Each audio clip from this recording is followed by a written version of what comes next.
He has a 1-1 count. That one's struck high. Left side. That one's going. That's out of here off the line. You have to be kidding me.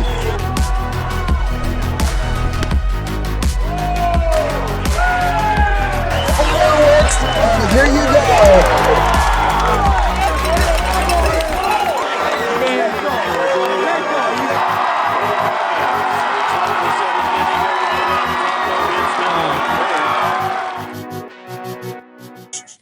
Welcome in, everybody. Cadenison joined alongside of Andrew Brown. Week 6, Class 2A. This season's just flying by. And 2A, we've got postseason assignments for all 16 of these teams. And we broke it down, Andrew, last Thursday. Head over to the live section on YouTube. Scroll down just a little bit. You'll see Class 1A, 2A, bracket, instant reaction, something like that. I don't remember what I typed, but we broke down every single district bracket. I think Andrew and I will probably work on getting our exact picks out at some point before the postseason, but go check that out. Really good stuff, really ton of fun. And yeah, it's going to be a crazy time here for these small classes as they get going here in a matter of weeks. Before we get brackets going, Andrew, I wanted to hand it off to you. We've got a baseball family in need in Iowa, and so we're going to use our platform to help them out as best I can and help those people out in Spencer. Yeah, Coach Dirks and his family are in need. The floods that have affected so many from Rock Valley and beyond that have really put a lot of people out. And when it comes to the baseball season, that's just a grind as it is. But now it's made nearly impossible for Coach Dirks and his family, as their home, their cars, a lot of their belongings, a lot of their precious memories have been underwater currently. And so they are displaced, and they're, of course, we're asking on their behalf for their help, for your help. And because we're all one big family here in the baseball community, we're hoping that you can go ahead and donate, or at least spread the love. Spread this message out as far and wide as you can. Of course, we have it pinned on Twitter and across our social media platforms, where you can go to the GoFundMe page and donate if you want. Plus, as you go scroll down, you'll also be able to find specific items that they're looking for right now, because there's not a lot of transportation to and fro that they can do right now, as flooding has affected a lot of the roadways, a lot of the routes to where they would probably normally go. So not only are they displaced, but they really can't do a whole lot of travel, right? So if you can get specific items, great. Otherwise, donating would be just as great. They have a goal of 15,000, but I urge everybody to let's go well beyond that, right? Let's try and hit 20, 30, 40. Let's get to that mark so that they can not only get their homes back, but their possessions and everything back, their peace of mind. They've been displaced, and there's nothing worse than not knowing where you're going to lay your head down at night, and there's nothing worse than that. So let's get them back going. Let's get them back in the game. Coach Dirks and your family, we're thinking of you. So hopefully everyone out there can spread the love as well. Again, the GoFundMe, we have it on our social media platforms as well. So please go ahead, click it, donate, and if not, just spread the word. Yeah, that GoFundMe really it's incredible. I mean, it's already at $10,000, which is so cool. But like you said, let's go over that goal. Let's crush that goal. And I mean, on here, it even says parents and brother are looking for medium and large women's clothing, large XL men's clothing, shoes, like anything. I mean, there's a ton of ways that you can help out. So heading over to our Twitter, again, it's pinned right at the top. It's really easy to find. Any questions at all, feel free to message us and we will point you in the right direction. But we've got 2A rankings as we get going here. Again, week 6. Ton of fun. Again, postseason right around the corner as we reveal 16 through 11 in Class 2A. Again, Class 2A, you're the lucky ones. You get a number 16, and it's for a new team this week, Andrew. Sheraton and the Chargers. This is a 2-seed in Van Meters District. What do we need to know about Sheraton? As it's a team that hasn't made a debut yet in our rankings, and here they are, week 6, cracking in the top 16. And for good reason. I mean, you look at it, there are probably, as I can look and as I can see here, they're right now 7th in batting average across the class, right? That's tough here. There are only 3 teams that can say that they are also top 10 in batting average and ERA. Sheraton being one of those, adding in a team ERA of 2.12. So what are they doing? Well, they're on a 10-plus game win streak for a reason, and that is simply because they just don't let you score very often, and they don't let you do a whole lot there. In fact, as I go down the line, 1, 2, 3, 4, 5, 6, 7. In the span of the 10-plus wins that they have had, 7 games they've shut out opponents without a run. That includes 3A Knoxville, who was just a huge contender last year, still has a lot of pieces in play. But this is a team that made them, well, hitless, or runless, I should say. Not hitless, but runless. And they've taken down some big teams like Clark as well, Twin Cedars, Moravia. They took them down, and we talked about them as well with Throckmorton and company. They took them down 11-9. Again, 7 shutouts over the last 10, 15 games. So what does that tell you? Its defense is doing a lot, but then you go down the line here. They've had 5-plus games of 10 runs or more. So they're finding a way to find a good balance, but they're doing it at the extremes, right? A lot of guys on this roster that are really putting up some good, I get a timely hitting, right? You look down the line, a lot of late game runs and doing it well. 1, 2, 3, 4 guys with 30-plus total bases, and over that 4 or 5 guys with 20 or more hits. So they're putting it across. That they're not going to be flashy. They only have 2 home runs, but they're gonna find a way to win, and they're gonna do it kind of under the radar. But in the end, this is a team that's slowly they're gonna stick around. They're a team that can stick around to the 5th, 6th inning and then pack on some runs, or they can hit you right out of the gate. So you don't know what you're going to get. This is a team that's unpredictable, and that's why they hit into the top 15, and that's why they're going to be dangerous moving forward. No doubt about it. As we round out 16 through 11, not a ton of movement here. Before we get inside the top 10, Forest City, Clarenda, Unity Christian went 1-1 last week. West Line 1-0 last week, and then I-35 they lost to Des Moines Christian and split with Ogden. Still a really good team there, and the Roadrunners just sitting outside the top 10. I-35 exiting the top 10 means we have a team hopping back into the top 10, and that is Pella Christian. Best week since the start of the month. 2 losses to DCG. I mean, they were 3-3 last week, but 2 losses to DCG are plenty excusable for a Class 2A team. You also got Northeast and the Rebels, man. This is a 4 seed. This is a 4 seed in a district, and we've got them at number 9 right here, and they're coming off a great week. 4-0, 8 straight for the Rebels. This team is getting hot at the perfect time, and I'll say that is the scariest 4 seed you could probably have in a district in Northeast. So look out for those guys as they head into the postseason. Sumner Fredericksburg here at number 8, top 5 in ERA and slugging percentage.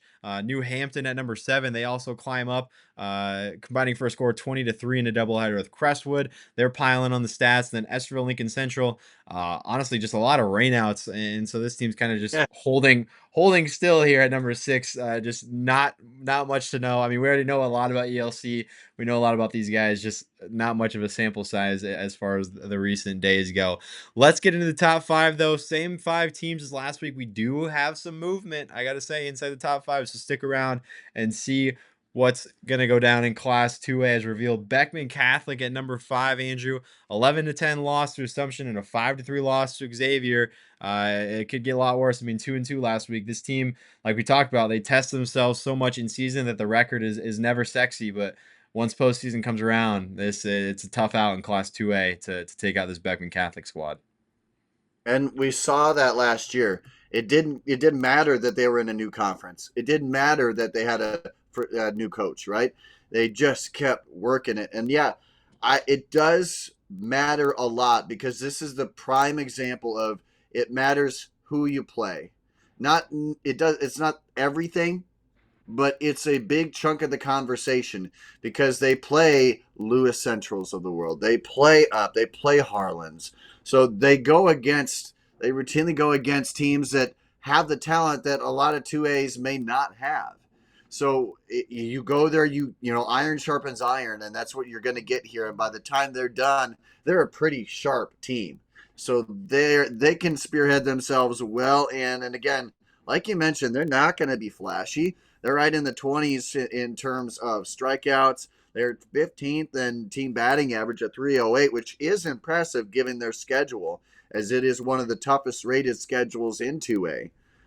But in the end, it's you're never going to look at this. I don't think this squad and see glaring numbers like you do for others simply because the teams they face won't allow them to do that.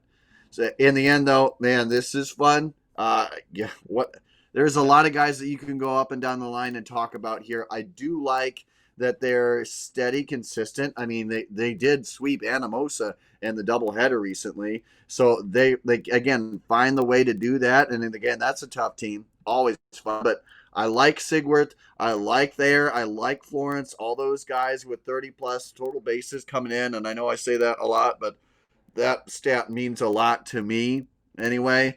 And again, a lot of these five guys have at least, by my count, 14 or more walks. So that's going to come big into play. That's going to be exacerbated when you get teams that are running low on depth and pitching. This little team that will take advantage. No doubt. Well, Andrew, you love your total bases. You're gonna love this team at number 4 and the total bases that they got in Des Moines Christian, and specifically Ty Andrews.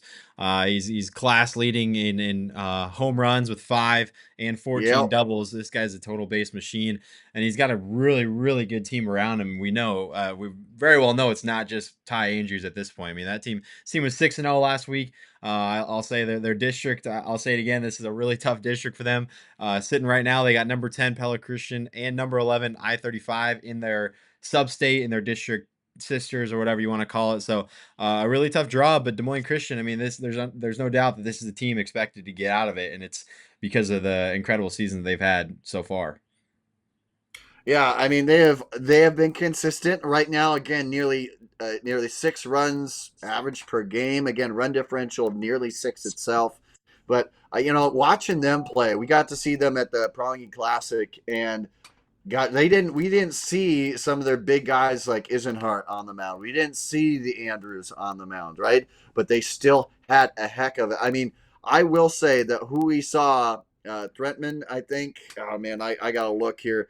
But it was a really fun game that we got to see, and it was almost basically a shutout. We saw Trenkamp. Excuse me, sorry for that. We saw Miles Trenkamp, and he looked like he was already sporting 60 strikeouts. The way he was dialed up against 3A Gilbert, that was just, it was fun. Their defense is just as powerful.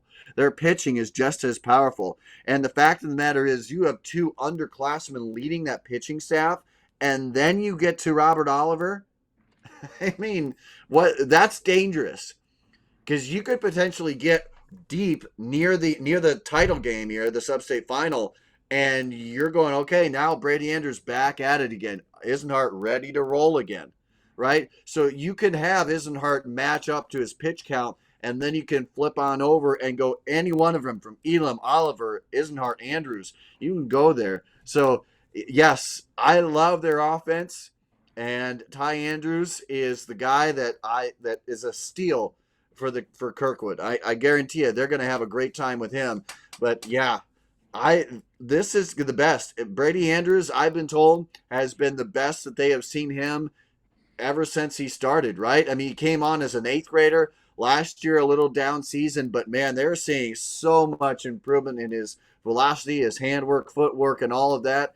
And that's just one of the big time names, like we mentioned, Trenkamp, Oliver, Andrews, Isenhart, and so there's a lot of guys that'll make so much impact on here, and I do not see in any way, shape, or form them not making the sub-state final.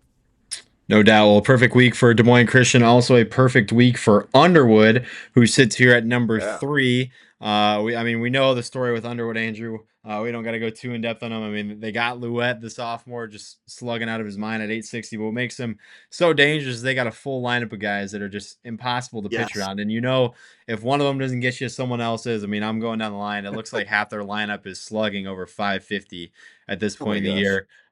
This is a dangerous team heading into the postseason. I like their draw and their sub-state. This is a team. It's just they're going to be forced, and obviously runner up last year. This team's hungry, and then they're ready to roll, and they're playing really good ball heading into that final stretch.